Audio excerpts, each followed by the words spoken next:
back. Can we get tower? I need help. I need help. Oh, he's exhausted. He's exhausted. Can you get him? No, he has nothing. Come! Good stuff! Good stuff! Baby! Let's go! Let's go! We can burn after this. Welcome back to opening day of the summer split. Right now we're happy to be joined by Vulcan's Psycho Sid, coming out of that top lane with a 9-0-5 Kennen, man. Like, so did you think he was gonna die on that Ignite? You were kind of just like, I'll flash Ignite for this. I mean, no. I didn't. Like, I did it initially just to put down extra harass. Like, if I knew he was gonna be like at least one hit, it just so happened I got the first blood. But like, I just wanted to kick him out of the lane to make him lose a lot of XP. Just a plus. And how much of an impact do you feel like that first blood had on the rest of the game after you were able to take him out, get the level 4-2 advantage? Yeah, it was amazing. Like, usually I don't like pull that far ahead in my lane, at least like not that early. So like, when I play a strong early game champion like Kennen, it's gonna be like huge for the rest of the game. I just had lane control the entire game.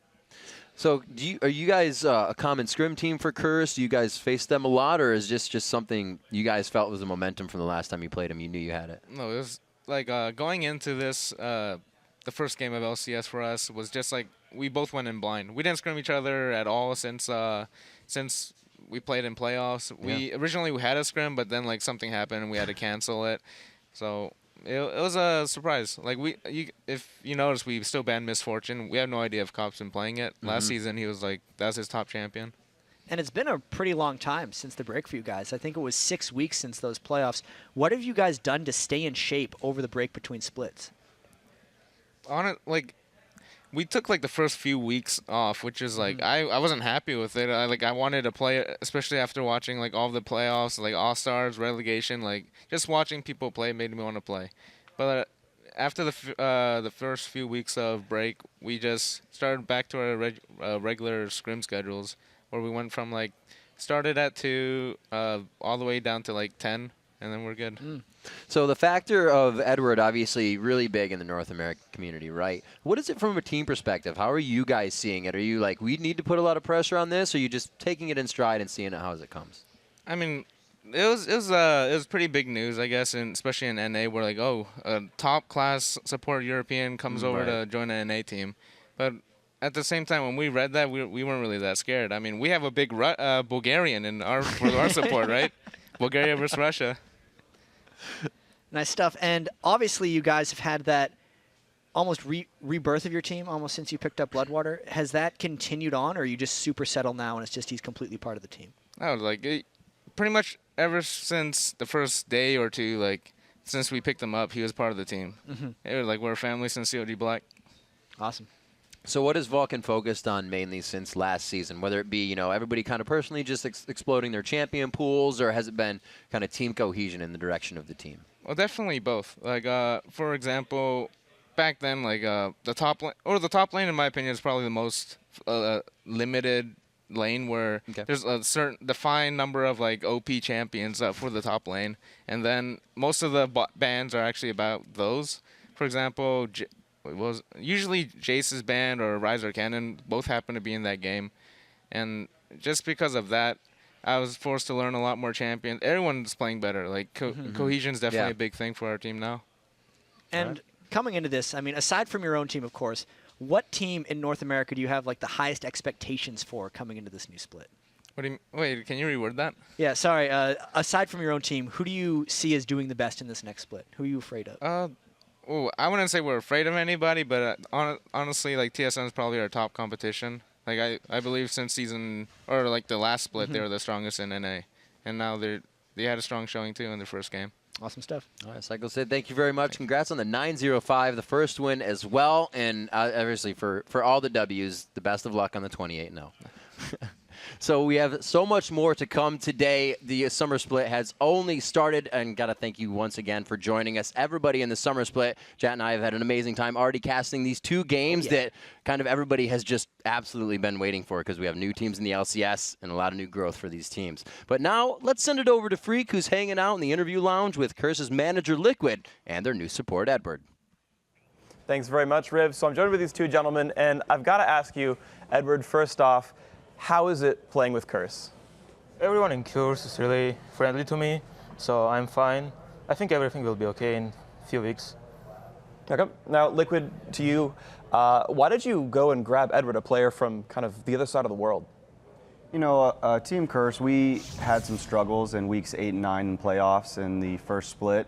And I think one of the reasons why we were having trouble was we had a shaky support. And I've tried to resolve the issue, and we used Rux, but that didn't work out very well in playoffs. And as soon as I saw the announcement on Facebook about Edward leaving Gamut Gaming, then I reached out to him, and you know, this is an opportunity to speak with a player that was voted in as the best support player in EU. So to get that type of high caliber talent, I mean, of course, I'm going to jump at the opportunity when that's kind of where we were a little weak in the last split. Right. So Edward, then you, as Steve just said, you were the basically best support player in Europe. So I want to actually talk to you about playing in America now, because coming from one of the most dominant teams in Europe, right, top 4 in the World Championship, best support player. What's it like playing in America? How are the teams? How are the players? Well, I'm playing in America like a few days. I really don't know much about any team, but I think the players are really good. So Europe people think like NA is like bad, but I think NA is okay. NA playing very good. So then, actually, about America in general, you've been here only a few days, but how are you liking living in America so far? It's third time for me in America. It's nothing new for me, but I really feel really comfortable myself in America. I have family, some friends, so everyone can help me if I have some problems. So it's good. So what about back at home? You gave up a life in Russia. Do you talk to your old teammates? Do you have friends you still keep in touch with? Yeah, I talk so much with Alex and Darian. We're chatting with him. Some advice for some Alex and stuff. Okay. Well, one more question then. Actually, the last question here about your life back home. If I understand correctly, you were going to school full time before you took this job over here playing for Curse. Why did you give that up to come play games? Well, I can go to school whenever I want. So it's League of Legends. It's for this time. So I can leave my school and then come back in 1 year. Okay. Edward, thank you very much. And Steve, thank you as well for your time here in the interview. Best of luck to you guys in the summer split. We hope to see you guys in the playoffs, the World Finals, that whole deal. You guys have a bright future in front of you. And it's nice to see some fresh faces in the LCS as well. So, again, best of luck to you guys in the season. Hopefully you can turn it around 27-1. Yep. Well, Thank you. Come back. See if it can happen for you guys. But let's send it back over to the desk. All right, and now it's time for our third opening day matchup, Dignitas versus Cloud9. And for Dignitas, the summer split was all about redemption. They were at the top of the NA LCS standings for most of the spring split, but a late season collapse and a loss to Team Coast in the playoffs almost cost them their spot in the LCS. And Dignitas started last split 16-5 in the first 8 weeks, but then they went 1-6 in the last 2 weeks, and then got beaten in the playoffs. They lost their LCS spot temporarily, but then they looked pretty much like the old Dig in the promotion tournament. Skara dominated in their win over Team Summon and did extremely well. If they can carry that through, it'll be big. And today they face another team that made it out of the summer promotion tournament, the team formerly known as Quantic, Cloud9. And they were the most impressive team in the promotion tournament, including Dignitas and COG, who had been demoted there. They steamrolled Complexity 3-0 to earn their spot in the LCS. None of their wins took longer than 28 minutes. Meteos didn't die, but Hai was actually the one with the most impressive scoreline. He died once in that series. He was 16, 1, and 14. Cloud9 has been preparing like a pro team all year. They got a house several weeks before the promotion tournament, and they've recently picked up an analyst, which is what a lot of other teams haven't done yet. Yeah, and all that pro-level prep paid off because today they're making their LCS debut against Dignitas. And while Scar and the crew have a lot of respect for one of the league's 2 new teams, they're confident they can ruin the rookies' LCS debut. Cloud9's probably one of the best teams to come into the LCS. I don't know how they compare to us. I think we're both pretty good. I know they have some issues with Scar's champion pool, and he's trying to learn a lot of new champions, so I'm not going to underestimate him or anything, and I think it'll be a really good game. Everybody's talking about them, how they're the North American team to watch out for, and they're a strong team, no doubt, but I do think they have very big flaws. Now, I'm not going to get into detail about that, but we played them first week, and I think we're going to be able to beat them. Now it's time to check out the starting lineups. On the blue side, it's Dignitas. Kiwi Kid in the top lane, Crumbs in the jungle, Skara at mid. On the cutie pie, AD carry, because he's cutie. And support is Patoy. And in the red corner, it's Cloud9. In the top lane, we have Balls, which is probably never going to be easy to say. Jungle is Meteos, mid lane is High, AD carry is Sneaky, and support is Lemon Nation. And before we get into the game, let's first check out what you guys think and who you think is going to win. That didn't work. According to LolEsports.com, 60% of you believe that Dignitas will reign on Cloud9's LCS debut. That's fantastic. You know, I can't disagree with that fan assumption there, 60% to 40%, because Dignitas definitely has a greater Cloud fan following. But if you follow the hype of scrim results, you gotta, like, a lot of these people are going to be on the Cloud9 hype train, and I'm very curious to see how they perform here. So much solo queue success and so much kind of hearsay scrim success that is not 100% confirmed. Can they do it in the big show? Because talent-wise and like lore-wise, it seems these guys are ready to go. New meta: build yourself up through social media. Yeah. And you win everything. We just want to scrim against these guys. Yeah, come on, guys. We just beat CJ Entis Frost and God's team. It's like, come on, man. We took them all down. There they are right there. Lemon, the man himself, usually has that pad of paper in front of him with his notes for the team, but they're going to not be rocking that this week. Sneaky on his right. Look at them all kind of talking and prepping. We can hear him discussing what's going on. Yeah, and I want to talk a little bit more about Lemon Nation right here, because this guy has been near the top of solo queue supports for years, and the AD carries he's played with in the past, he's essentially trained up to be some of the best AD carries in North America. People talk about Chowster Academy, Lemon Nation School, because he's used to play with both Wild Turtle, when Wild Turtle was on Quantic, and also Nian Tonso, who's now on COG as a top laner. And Sneaky Castro was not very well known until Lemon Nation came across now, and now Sneaky Castro is one of the top 80 carries in North America as well. Well, he's now Sneaky. Breeding them. We'll Breeds have to see if CLG can do the same thing. Yeah. Yeah, CLG thinks they can create roles. And speaking of role swaps as well, it's not like Cloud9 is completely foreign to them. No, High and Balls, yeah. High was a jungler in the first spring split qualifier. He's transitioned to mid lane, and Balls has played almost every role. Now he's just a top laner. So, and if you actually look on Leaguepedia, or you kind of even talk to the teams or watch them play or practice, High and Balls are constantly switching. They're actually in different spots when you look at that. So they're two kind of lane swaps because they both solo, and they love it. And they just keep their mechanics high. It's kind of a good thing because, at least in the current game, so many picks revolve around kind of having your mid laner go bottom. I know Dignitas has done that a lot. Skara plays bottom lane a fair bit as well. We're on the top side, yeah. So solo laning is turning into just solo laning, and it doesn't necessarily have to do with mid lane. So I don't think their kind of comfort roles are ever going to change, but the more comfortable that high-end Balls can get swapping around between side lanes and mid lanes is just going to expand their champion pool and make them even more diverse. We'll have to see what they can do. We know that Lemon Nation is actually quite a playmaker for these guys. It's really no name that comes out huge unless it's obviously Meteos, the jungler, helping his lanes. But in that late game, Lemon is the big player. There's Meteos on your screen right there. These guys are two of the ones that you definitely look out for in the game. Exactly. They just have a lot of presence, and we haven't gotten to see enough of them because their games have been so fast. Yeah. You know, enough of hyping up Cloud. 30 minutes. Under 28, I believe, in the qualifiers was the fastest one. And we're not even getting into Dignitas yet because they're the team that's kind of the nobody believes in us right now, where people are very easy to call Dignitas out, but they are consistently in the game and near the top of the standings. It's just a matter of respect for these guys. Absolutely. They have the skill. They've been there. They've done that. People just want them to show it again. They want the reassurance. That's really what they're weighing on. And Skara, as kind of the captain of the team, he's got to communicate with the referees right now. That is the most convenient way for him to wear his headset, it seems, right now. But he's had a lot of criticism towards his champion pool, and we even saw it in some of the previous previews. He has all-star game performance a lot of people thought was slightly underwhelming, but we can't forget he was the all-star team mid. Like, you have to be good to be able to get selected there, and people are very quick to discredit Dignitas, but they consistently show good results. And Skara did not have fun at All-Stars. They continuously pressured him. They're like, nope, you will not be a factor in these games, sorry. Just about every time. Yeah. They just picked on him almost. They super picked on him. It's power training.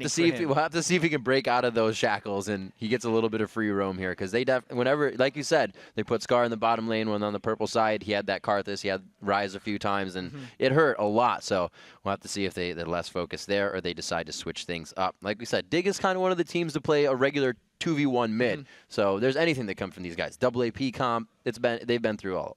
And as much hype as we've put on the Cloud9 team here, I don't think they live up to the Korean All-Star team that Scar just recently had to play against. Exactly. So he should be ready for this one along with the rest of their team. I also want to talk a little bit about I'm a Cutie Pie, who's gotten a lot of stream success recently. But for the first time kind of in his career, he's been playing more and more AD carries in his free time, because in the past he'd kind of play whatever he wants in solo queue and then just off of raw skill maybe or talent, just play AD carries at a professional level here in the LCS. But recently on his stream, he's made Challenger tier as AD carry, and this could be the split of I'm a Cutie Pie if he wants to make his emergence. Let's see what these guys are up to. Looks like we're getting Scar fixed up on something here. You can mouse settings, I heard. Yep, mouse settings. You can see Tizza and Chi getting the thumbs up from everybody as they're hopping into the lobby. Those are rating on Scar right now. It really is down to, that last point, making sure that everything is set up, mouse excels off, doing all those things you would do at home, because you have to replicate that. Absolutely. Kiwi Kid just chilling back. Just taking it easy. Kiwi Kid's one of the most laid-back guys, almost no matter what happens to him in lane. It's one of the strengths of him as a player. He's come from other games. He's played a lot of competitive. He will always smile. He could be smiling like this as he's like 0-14 in a game. You're like, oh, man, they got me again. Can't make that mistake, guys. What should we do? And it goes to show his Singed play in particular was one of his strongest things back in the first split, where he could start a game down and then manage to come back because of his attitude. There have also been questions about Kiwi Kid here because he's had his amazing moments where he just dominated Void Boy in some lanes. Then he's also had his downs as well. So we talk about Dignitas, so much potential, but a lot of questions to answer coming in here. And now they've had that whole time after to, regroup with Crumbs. It seems that him being out for a situation or period of time in the split really kind of got under their skin, and they weren't able to do much without him in it. The ramp-up time just cost them having to requalify. So now with him back, full swing for these guys, obviously, with the whole stream blackout that they've been doing. We'll have to see what they can bring. And with all the uncertainty that kind of comes with Dignitas, Crumbs is a surefire, confident man. When you hear him talk, he speaks in absolutes. It's like, we are going to win this one if we do the end of that video. Exactly. We're going to take him down. I feel like that's exactly what Dignitas needs in the jungle role, is someone to make decisive decisions for them and just have confidence and follow through with things. They're way better with Crumbs. Kind of like the double lift mentality. If you don't think you can win, then you might not win all the time. But if you think you can win, you're going to do your best. You're going to go in wanting to win, and there's no doubt. And that's really what hurt Dignitas last split, I feel like. We talked about how they were 16-5 in the first 8 weeks. It's a two-way mirror there. So we'll see what they have into Champion Select. What have these teams found out about each other? We just heard, Psycho Sid talking from Vulcan that they went into the game blind. None of these teams have really, or they didn't see Curse before the matches. Hasn't been the same between these two. And Dignitas keeps their scrims almost more secretive than anyone. Cloud9's been publicizing their scrims, or rather, their opponents have been talking them up in the scrim settings. I wonder how well these guys have scouted each other. We see a lot of the normal bands coming out. There was Kazakh's play seen by Reginald. Nobody wants to experience that again. The Kennen goes out. The Rise was played last game. Psycho Sid said that's been seeing a lot of bands as well. But the Jace goes through, I was just going to say. It's exactly what happened last game, almost. It's just there's no Rise available in this one. We'll see if Kiwi Kid's top lane Jace is more effective than Void Boy's was in the last game. I got to say, most of those bans are pretty much just targeted right at Scar again, but we were talking about these picks and bans earlier, Riv. There's no Diana ban at Scar right now. So is Cloud9 going to pick that one away? Because Balls plays a very good top lane Diana. Yes. It's one of his huge picks. I think he may have even gone 2 Dianas in a row during their promotion matches in the qualifiers. So Meteos, it actually looks like they're looking down the line, so they may not be picking for themselves here. It wouldn't be too bad to pick a jungler out. It really wouldn't hurt the hand of cards too much. No, and the Zac is available. That's what Meteos really relied on during the qualifiers, but that was the pre-nerf Zac. We played the qualifiers on the 3.6 patch. We're currently on the 3.7, so it's actually like 1 day behind what was on live. Boom, boom. Boom, boom. Quickly locking in that Elise. I believe Meteos does play that, but we'll have to see if Balls decides to take into the top lane. Ball's a fighter, Elise is a fighter, so they mix. I feel like it's going to be the jungle Elise. That's what we've seen the most of in the past. And obviously the Thresh is just Lemon Nation control there. And very fast picks coming in for Dignitas. It seems like they're considering what's being picked, but they want to line up right now. And I think specifically that Caitlyn was against a Thresh saying, like, I need to be able to keep my distance. He doesn't particularly want to be able to get into auto attack range from Thresh because that stacking auto attack damage after he hasn't attacked in a really long time super stacks up on him, as well as I'm a Cutie Pie really having a track record of being extremely successful on Caitlyn. It's surprising he doesn't pick it more frequently. And really just forming out to be a team that Dignitas looks like they could send a 2v1 mid here if they go for that along or Lulu or a Sona or something. They can go wherever they want with that team comp right now.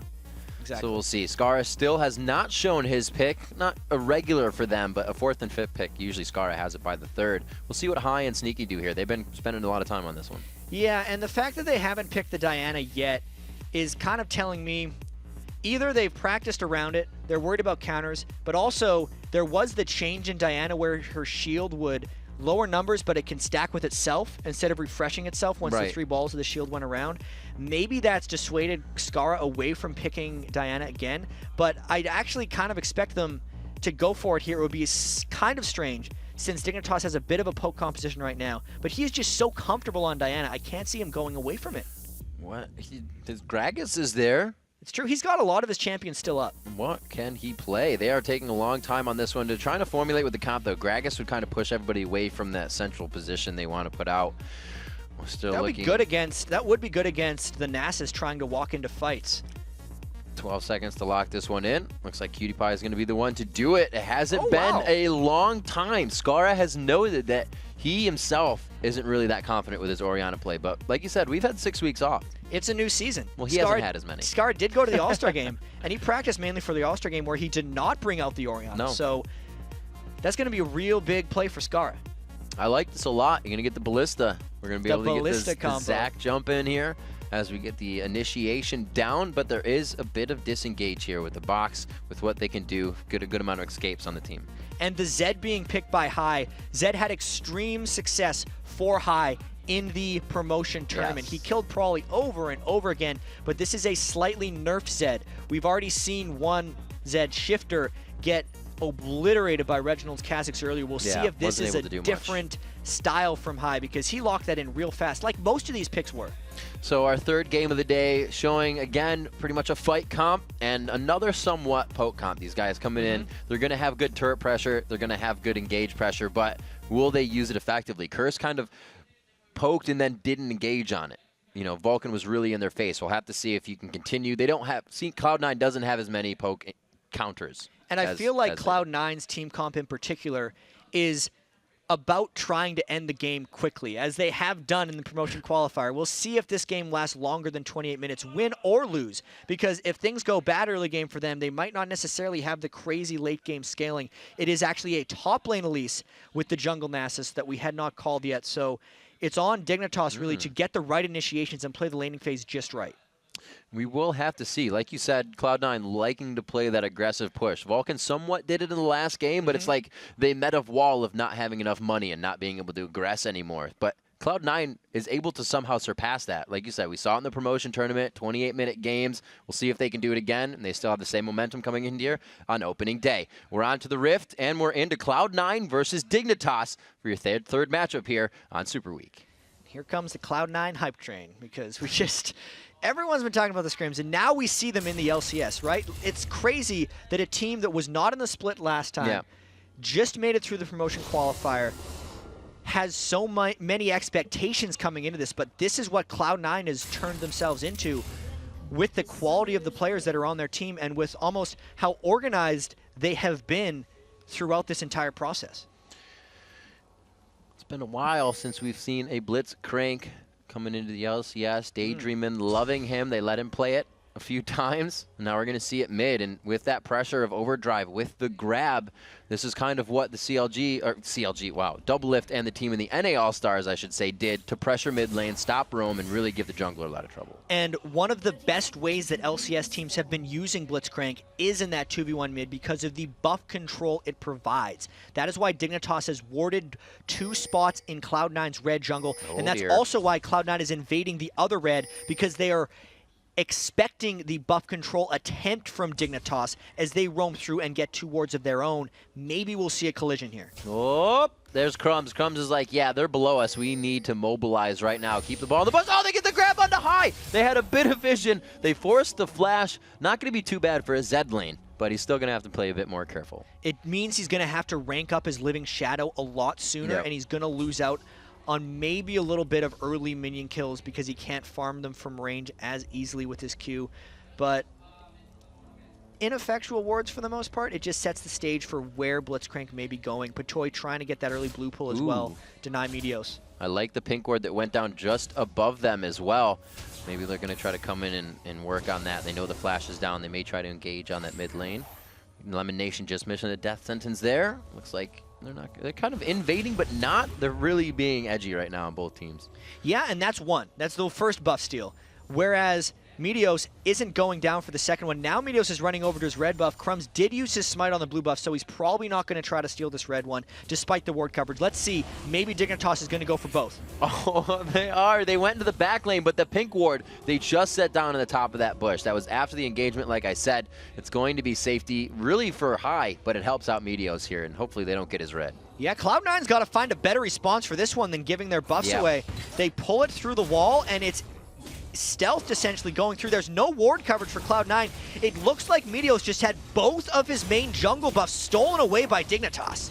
Cripple your opponent in the beginning and make it easier for the rest of the run. Dignitas is trying to go right at the ankles of Cloud9 here. Already 3 minutes into the game. It's going to be hard mode for Meteos. Yeah, a lot of farming going to have to be done. Looks like he's just going to meander up into this top lane and just leech some experience. Hey guys, my jungle's gone. Please, can I have some lane? Can I hang out with you? Looks like he will. They're going to be going to lunch together. Looks like they might even try to grab a fast turret here and pressure out this mid lane so they can actually stop what's happening with that control of Blitzcrank being there. And a lot of aggression going down bot lane. Double ignites burned. Ooh. But in the jungle, Crumbs actually hasn't picked up too much of an experience lead on Meteos yet. It's mainly a gold and map pressure advantage. We'll see if that crazy aggressive move, it seems like it should work out amazingly, but Cloud9 does get the first turret out of all of this action. They've been pushing, and like you said, it's 9 minions to 8 on that side, so Meteos is actually ahead considering he got the buffs given away and Crumbs has not utilized them yet. He's still just farming like Meteos is, so that was a lot of movement for seamlessly nothing at this point. A little bit of a gold lead is still in favor of Cloud9 from that turret, and we'll see if they can break out this pressure of Blitzcrank middle.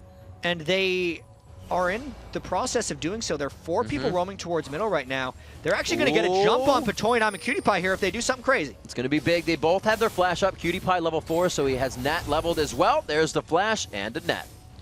Having to flash away from the flash hook is Patoy, and there's now the pressure coming down from Cloud9. Meteos, I feel like, reacted amazingly to what Crumbs has put up on them, because you look at the total goal between the junglers, and thanks to the extra 150 from the turret, Meteos has more gold than Crumbs, despite getting both of his buffs stolen. So there's something to think about. You can be ahead if you grab a turret, even if you lose your buffs. It's kind of good numbers to know. 5 minutes into the game, we have 500 gold in favor of Cloud9. They're still holding that steady. Ball's trying to keep this lane so that favor does not sway either way. They want to keep increasing that. Zed now coming to the bottom lane. We're going to see if High can produce something here. Yeah, we'll see. I don't have too much faith since Balls is quite low and Skara does have his flash up. I feel like he was going down just to hold. Fight mid. Lemon Nation getting caught up quite hard here in a 3v2 situation. Sneaky trying to do it. He doesn't have enough mana. It only would have been blobs for Crumbs, and they come up with first blood. Patoy landed a real nice hook to start that one out, and since they already had a 3v2 situation coming in, Lemon Nation had previously burned his flash to try to initiate as well. They were able to punish. Now gold sways back slowly into the favor of Dignitas here as teams are starting to get a bit more aggressive. That first turret being dropped really has not phased Dignitas whatsoever. Yeah, and look at this. Crumbs just hitting level 4 now. 5 minutes and 40 seconds in. He finishes off his second double buffs. He'll have the buffs for longer, but he really hasn't pulled an experience advantage ahead of Meteos here. He should be, yeah, keeping a minute on up to 5 minutes to be level 5. He is really keeping himself in the jungle, even though he's had all those buffs. See, it's 6 minutes now. They go ahead and again pressure everyone mid. Cloud9, like you said, they like to have fast games. That means we're going to have fast turrets. Yeah, Meteos is not playing as a jungler in this game as Crumbs actually successfully burns the flash of Sneaky. just by cowabunging over that wall right there. Pretty good move. Getting himself now to safety. We'll see what they can produce. It looks like Cutie Pie is going to go back, get his first buy. Zed looking to go possibly again.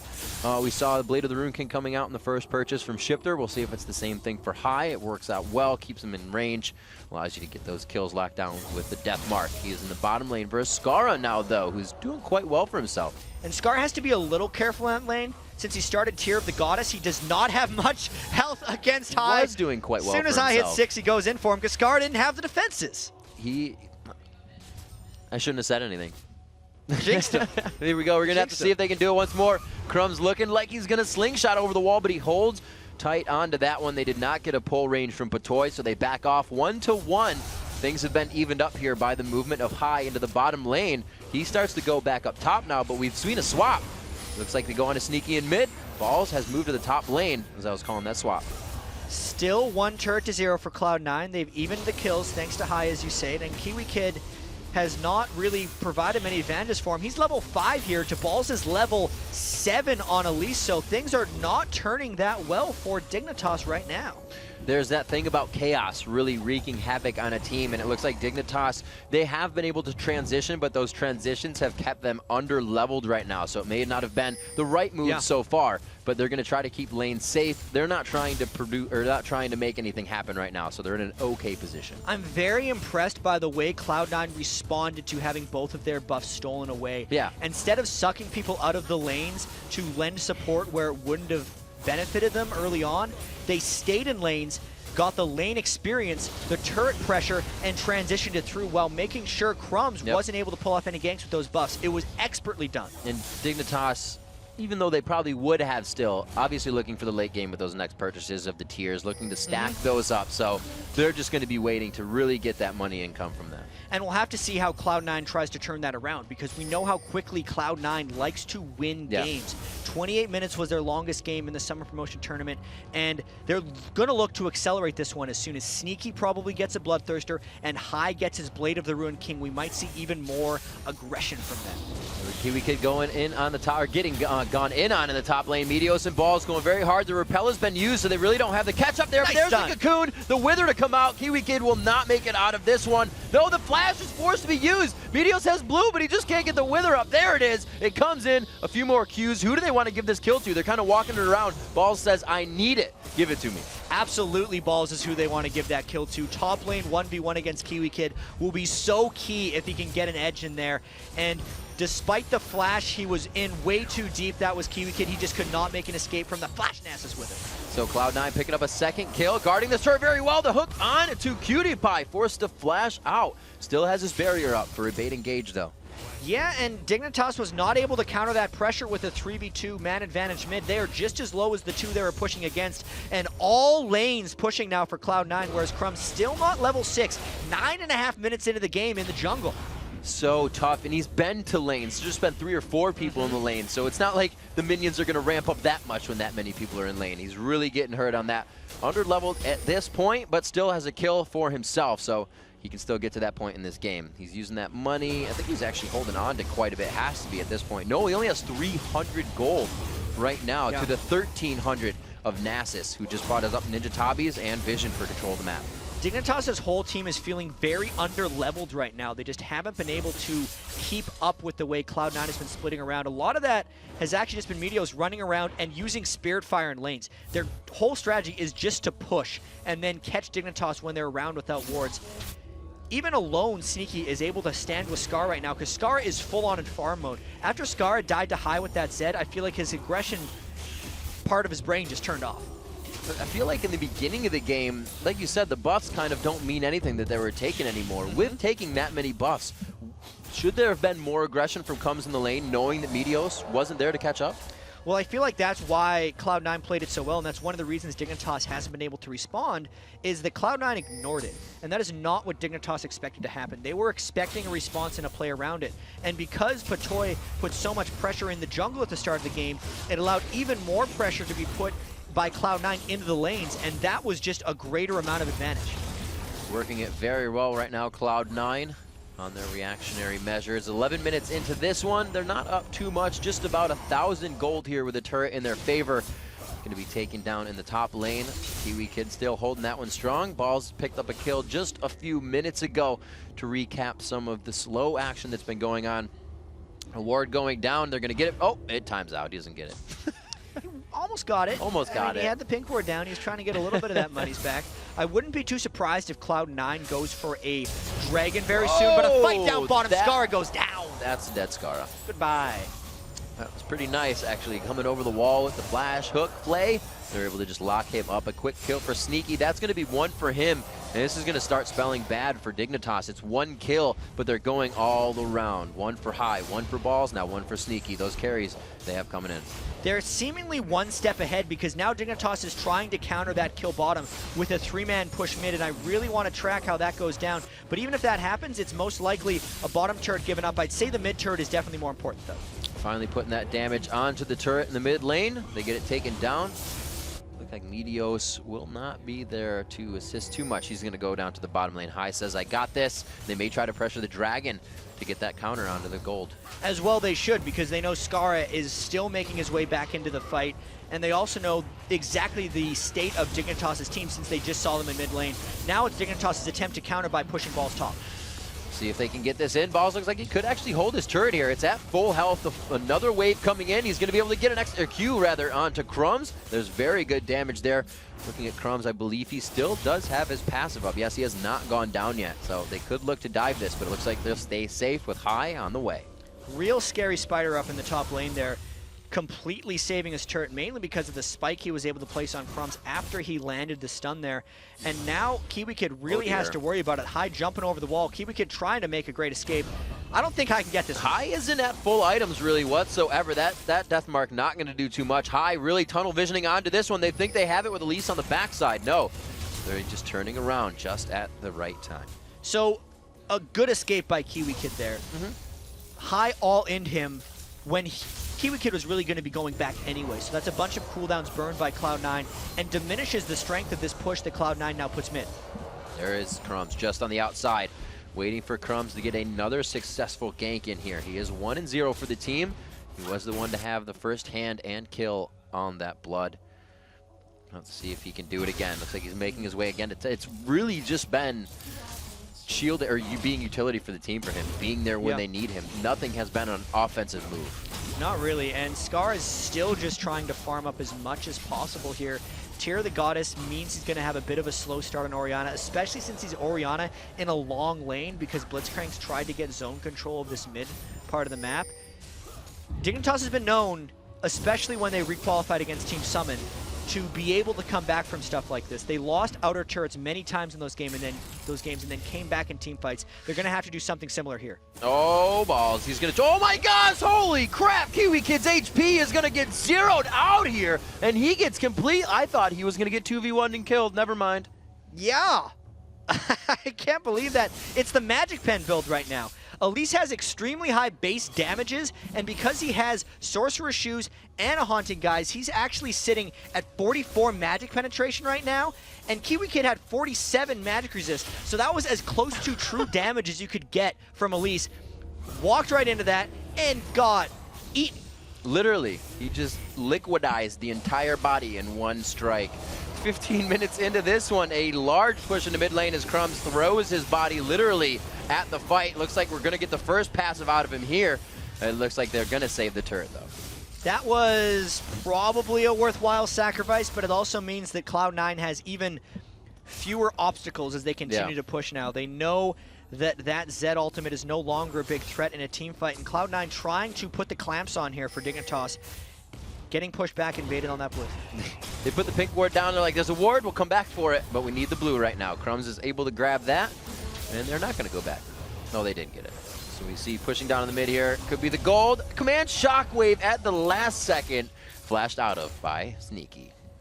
Sneaky flash right there. Sneaky. Making sure Scar's ultimate is down. Did not want to get caught out of position there. That was close. Kiwi Kid's got to be a little bit careful now. He's not going to be building a Hex Drinker, it seems like, for a while because he's got all these other core items he's going to want to be working on for Jace. It just means he has to be even more cautious about where balls goes. And what is the point on that if they don't quickly engage in here in mid? We'll wait for a second. Oh, just missing the death sentence. Look like they'll take down this turret. When do you say, actually, I have to switch my build, I have to go for MR right now? I think you'd have to do it earlier. I think 16 minutes into the game might be a little late to go for that item. If he wanted the Hexdrinker, he needed to get it earlier. At this point, he just has to deal. All right, we'll have to see what he can deal with. Kiwi Kid not going to be in this fight with his team. He is up against Elise. A great pull onto High, puts him towards the back line, but he goes down kill before being able to get the death mark down. A second kill from Meteos. This is good for the team. If Kiwi Kid can farm it up and his team can win fights, they will be able to scale themselves back into this. Getting the high kill was good because it got him before the ultimate, which thought maybe Dignitas would be able to win a team fight, but then they completely disengaged after that. If Dignitas wanted to really pull themselves back into this game, they would have had to try to take that for more because it was a 4v4. They just did not have the confidence to continue. So 17 minutes, just that, pretty much 2 minutes have passed that fight. All this action already. These teams so much more in each other's faces than the rest of the games we've had so far. 17 minutes, 7 kills. It doesn't seem like a lot, but these guys are actually back and forth for the consideration that teams are taking today in their games on opening day. Sneaky just about snuck around the back, but he decided that was a little too dangerous and obvious for his tastes. Skara didn't have his ultimate for that jungle fight, which, thinking again, is probably why they decided not to engage in, but it is up now, so if Dignitas wants to try anything, it might want to be soon, knowing that Crumbs has all of his stuff up if he wants to go in, and that Skara could combo. But based on where Skara is running right now, it seems like Dignitas is still trying to keep up with these giant creep waves. It's Cloud9 on the global offensive, and it really is global because you look at the CS inventories, and they're behind in everything CS, but they're up 3,000 gold. Yeah, 3 turrets to 1, yep. And the Dragon. Plus, I'd also say Meteos has taken. Like, he hasn't taken 99 farm in the jungle. He's actually taken a lot of that out of the lanes, which is why his laner's farm looks a little bit lower. It's not because the laners have been getting out-farmed necessarily by Dignitas, because you add up all of the mini kills, and it's actually very close to even. High push in the bottom lane. They're keeping that pressure on. Really no, I guess there couldn't be. They don't really have the damage just yet, but not even many wards towards the top side of the map. Jace is going to be pushing, though. Kiwi Kid, no teleport on him, so he will not be a part of this fight. It looks like another free dragon for Cloud9 here. They've really been reacting perfectly to anything that Dignitas is trying to do. Dragons for turrets, 1 for 1. This dragon is just going to be theirs. Perfect timer on the Dragon there, and this seems like Cloud9 is very comfortable with the state of the game right now. And this is actually something that I feel like happens with teams that have very good scrim records, is once they get a little bit of an edge in a scrim, a lot of times teams don't try like super crazy things to go against them, and they'll maybe just surrender and let the game go in, or just let the other team kind of push through. And that's the mode that Cloud9 is in right now. They're just trying to execute their strats to end the game. What good scrim teams may be weak against, though, and hopefully Dignitas recognizes, is the oddball strategies, the crazy comeback attempts might be something they don't have practice against, because you generally don't see that type of play in scrims. Right, it's not what are our opponents doing, it's what are we going to do. So if you can get inside your opponent's head, then you just stop that right away. Dignitas hasn't really been able to create too much since we said before these early blue and red buff pulls that they took away from Meteos, who has gone debuffed through the early part of his jungle, now doing very well for his team at 1-0-1, looking to pick up the Aegis after that Golem, as the Golem has just been finished on Crumbs recently. And it's a strange kind of really well-executed autopilot that Cloud9 is on right now. They've grabbed the oracles for Lemon Nation. They're trying to deny vision around the map. They're maybe going to be going for a Peel Baron soon. They've already taken down the outer 3 turrets. Everything they're doing is very procedural right now, and it smells that Dignitas needs to get some disruption going on. Otherwise, they're just going to get picked apart by Cloud9. They have a few good core items to make this happen, but Skara still so squishy at level 12. It looks like they're all pretty squishy. Look at that, level 14 balls coming into this. He's already going for a Sunfire Cape, and that push is just going to get worse, but better. And the one nice thing about Skara's build, even if it's a little squishy, is if High tries to go onto Skara, he can dodge out of the ultimate with his Zhonya's Hourglass, so he has a bit of safety, but that doesn't protect really anyone else. High has absolute target selection here. He could still blow up Cutie Crumbs, or even Kiwi Kid. And this is a different fight that we've seen. Now the 80 carry, Cutie rather, and High are out of this one. We will get Kiwi Kid and Balls if they try to engage. Looks like they're going to back off, though. They know they need Cutie if they really want to go hard on this. And it does seem like Cloud9 is just out-farming the lanes right now. Maybe they're waiting for longer advantages, or maybe they're waiting to see what Dignitas has in store. I'm not sure if this is the right play for them at this point because their gold lead is only 3,500, but it's definitely what they're having planned right now. It's kind of like you have it. Where are you guys going to go with it at this point? They're kind of waiting back. Like we said before, not getting lazy or complacent, but just really waiting for a mistake from Dignitas. They know it can't be made. Kiwi Kid's going to go back in the top lane. See, he has about 800 gold on him.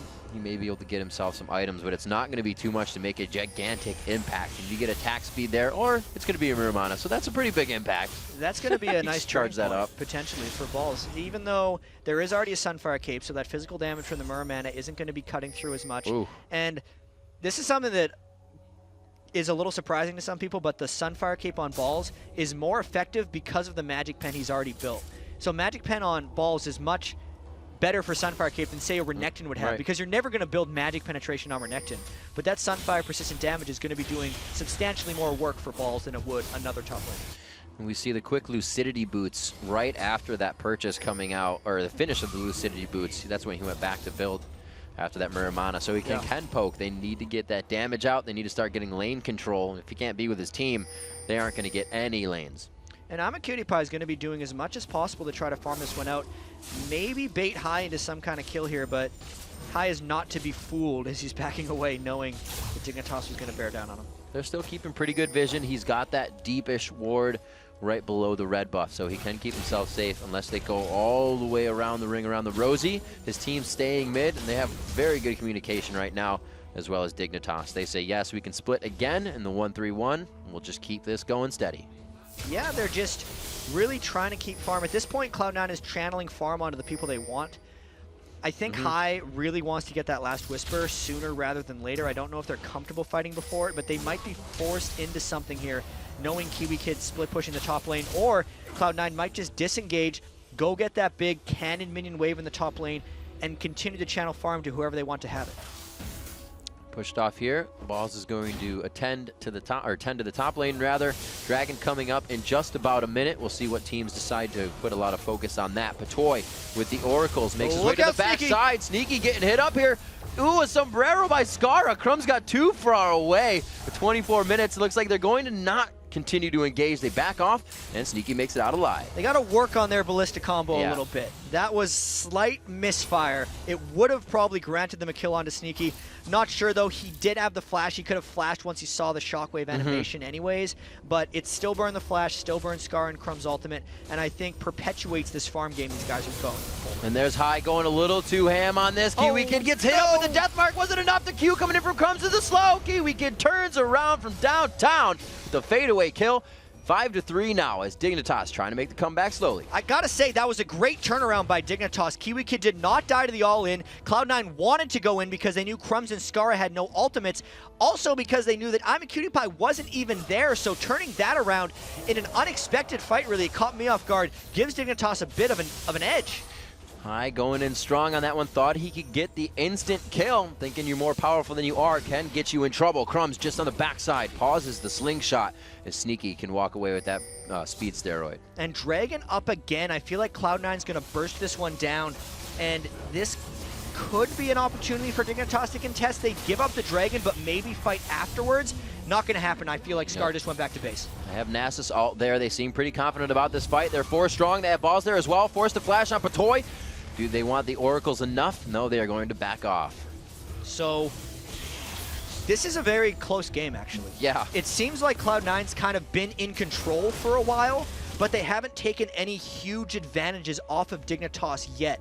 It could happen in any moment, because when you're keeping a team kind of this apprehensive the whole time, sometimes you can just roll over them later. The later this game gets, the more important the fights become. And the more important that flash hook is going to become. Kiwi Kid goes 100-0. The repel on to AmaCutiePie. He cannot get away from the peel. He's finally there, but he's withered, so he's not going to do any damage. He keeps going back. Cutie now out of the fight with 100 HP. Crumbs there. The passive should be up, but he still goes out of the fight. Meteos only getting tickled by the ace in the hole. That's not that bad for Dignitas yet, because of 1-for-1 in what was Cloud9 having a 4v5.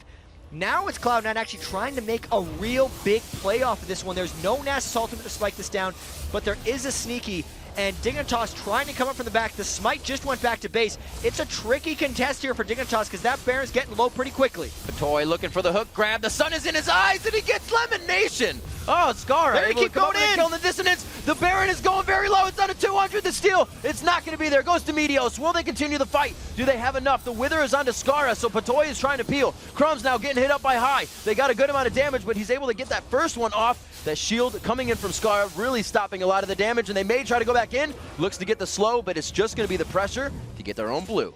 Biggest thing, the biggest reason that worked for Cloud9 is Cutie never had a chance to go back to base and chop. He was about a 25% health, sitting duck for High to go in and throw his Deathmark ultimate onto him. No contest was capable by Caitlyn there. Even though Skara and Patoy tried, they were only able to get 1 kill off of it, which is an easy trade for Cloud9 to pick up that Baron. Really smart call by Cloud9, knowing they had a smite there, as well as a low chance of Dignitas contesting. Very helpful to get Skara some kills here. The Zanya is now on him. That Seraph Embrace finished up. You can just see Cutie Pie on the bottom left, or Kiwi Kid rather, on the bottom left-hand part of that screen. A big sigh.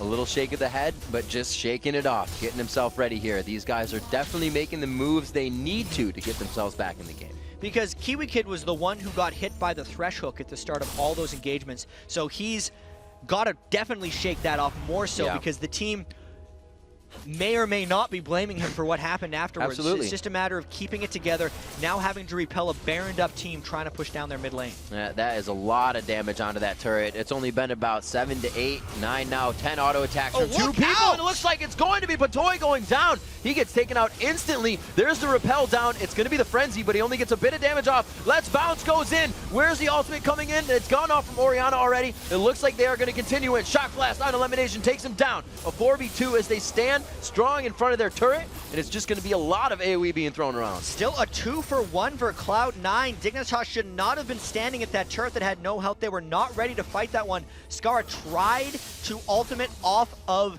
Patoy when they were in that one, but it just was not enough as Cloud9 steamrolled through, and with the Baron regen looking to take more. Sneaky just goes, catches the axe, catches another one. They're still going in on the High. It's going to be to the skies for Kiwi Kid. They're going to try this fight. Skara goes down. Kiwi Kid is forced to walk away from the situation. They're going to watch this inhibitor turret goes down. Balls is very low. They may try to capitalize on 1 kill, but it's a double kill for Sneaky coming in. It does not look like they can stop them. Sneaky was 1-0-1 about 30 seconds ago. Now he's 4-0-2, and I gotta say the rest of Cloud9 is what's enabling Sneaky to just run at people. There's no threat on him. He can catch all of his axes and just continue to pressure down. They may be going for more here. They're absolutely crushing this down to consider that Meteos had both buffs stolen in the beginning of this game. Again, a 20-minute game for Cloud9. This is now in the LCS. The best of 1 did not phase them, and they're gonna come through here at 29 minutes to take down Dignitas on opening day. The longest game Cloud9 has played really in the studio is only 29 minutes long. It felt a little slow in the middle, but as we were saying, they just flipped a switch and went for it. Every opportunity that they saw that was clean and clear, they capitalized on. And every time that something was happening, Dignitas knew how to react. They were getting the kills. They were fighting well. But again, props to Cloud9 for being more reactive, getting themselves around that situation, and figuring out how to stop it midway through every time. Everybody hop on the Cloud9 hype train because Dignitas is a long-standing powerhouse of the LCS or even of just competitive North American League of Legends, and Cloud9 is a very unknown team for a lot of our viewers here, but they have so much talent, so much coordination, and a lot of confidence. I feel like when you have that much control over red and blue buff in the early part of the game, you have to continue. I think Dignitas went in and said, that was enough, great job, let's win this. And it's just, Cloud9 had the answer for Dignitas' early aggression, and once Dignitas tried that one early play and it didn't really work, they didn't have anything left in the tank. They couldn't make the plays. It was always being dictated by Cloud9. Specifically, just the way that High and Meteos were walking into teamfights ahead allowed Sneaky Castro to just roll at people. Draven normally gets kind of kept at bay by a Caitlyn or something pushing, but Cutie Pie was completely distracted by everything else. It allowed Sneaky total target selection. Yeah, seeing this composition work so well for the NA All-Stars. in Shanghai. They stayed mid. It was I think it was a Blitz and Graves or something, a Janna and Graves that could move around a lot, but they continued to go into the jungle. They continued to pressure, and it was only that one time that they did it. So we'll have to see. It was a great strat. They had the idea, not executed towards the later part of the game, but Cloud9 really having the idea to get behind that strat and take it out. And we're going to get to see a lot more of Cloud9 and Dignitas in the Super Week. As I'm a Cutie Pie talked about earlier, we might see a lot of tilting this week. For his sake and for Dignitas, let's hope it's not them, because they have had a 5-0 Super Week last split, and also a 1-4 or an 0-5 Super Week. So it is feast or famine for them sometimes, and hopefully they start feasting later. And, you know, Cloud9 from the start gave Dignitas a hard time in this because they kind of dissected each lane a little bit, right? We said, you know, High got a kill, Balls had a kill, and then Sneaky got a kill himself. So everybody was ramping up. And the one kill that happened was 2v1 when we saw that Crumbs was walking into the situation and Balls was like, no, I'm gonna kill him before you can even do anything. That really turned a lot of it. Yeah, 247 minion kills on Elise, total threat the entire game, and it added to the aggressive protection that they were giving Sneaky. All right, everyone. So coming up, Cloud9's Meteos and High will join us to talk about their impressive LCS debut. Plus, Kobe breaks down the biggest plays of the opening day. So don't go too far. The NA LCS Summer Split will continue right after this.